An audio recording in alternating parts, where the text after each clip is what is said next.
Welcome everyone to my wonderful Resplendent Tavern, and we are here to discuss the next season of Stellaris Eterna.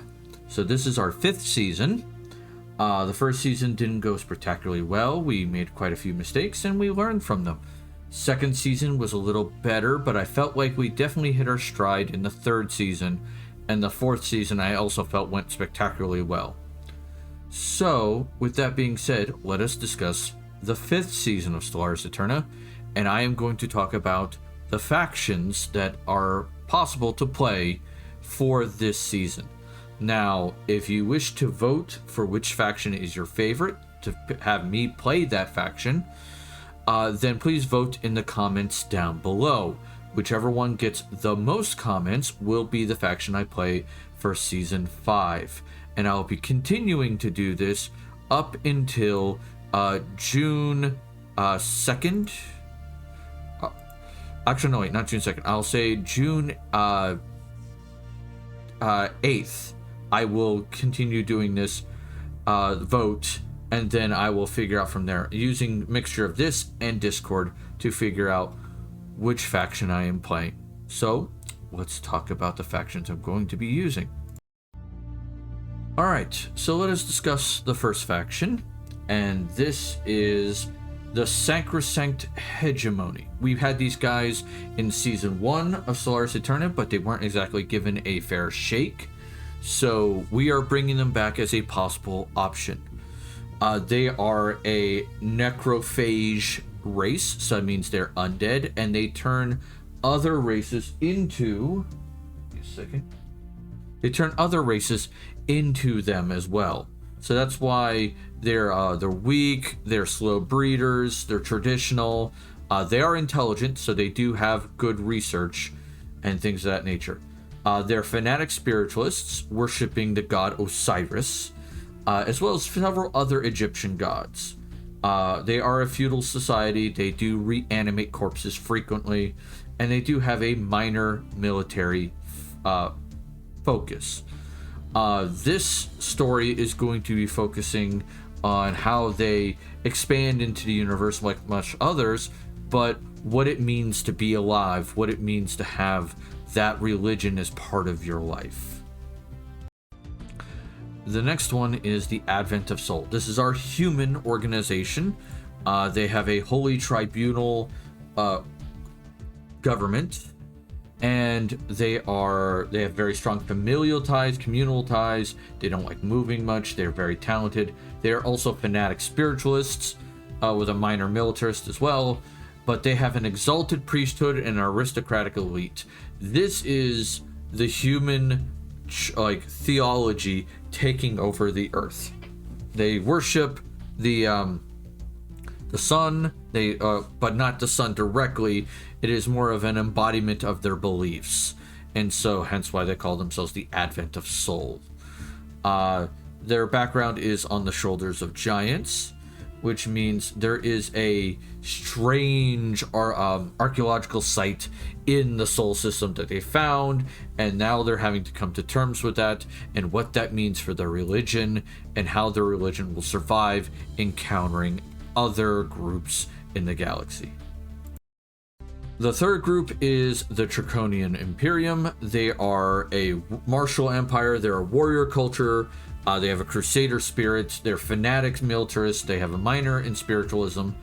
They're strong, resilient. They lay eggs. They don't get along very easily. This is a very female-dominated culture because reptiles tend to have larger females than males. And because this is a warrior culture, that would make them tend to be stronger. So because of this, they are going to be very aggressive, very fighty. They have, I won't want to say a tribal culture, but they do have a factional culture that does not get along with itself easily. The origin I picked from that was Here Be Dragons. There is a giant space dragon that is in their system, and these guys see that dragon as their progenitor. That is their mother dragon, and that is the basis of their religion on top of their warrior culture being imbued inside that religion and combined with it.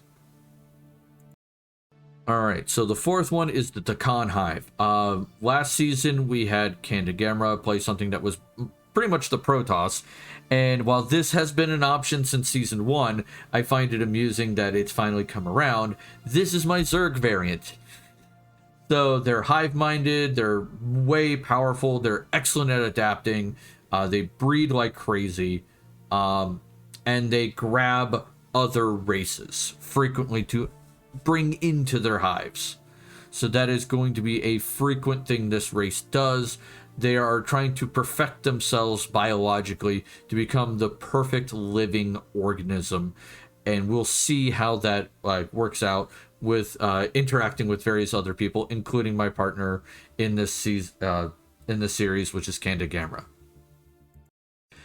The last organization that we have is the Ver Continuum. This is my machine race. They're machine intelligence. They have a lot of Unity capabilities. They have research assistance, so they're good at researching. They're good at adapting their jobs. But they do have a high bandwidth and repurposed hardware because back in the day, they were a subservient machine race. They killed their creators for basically the abuses that their creators were doing upon them, and they are now going out into the galaxy. They do not see all organic life as bad, but they are cautious about all organic life that they're interacting with. My inspiration for the Ver was the Kalon from the Orville. That was very much my inspiration for this species.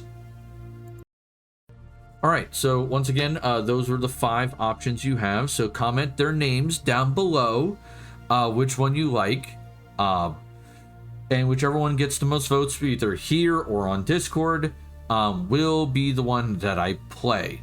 So if they're an event in a tie, I will check with Gamera, and I will check with a couple of my other admin staff, and we will see which one ends up being. I will make that announcement on who won on June 9th.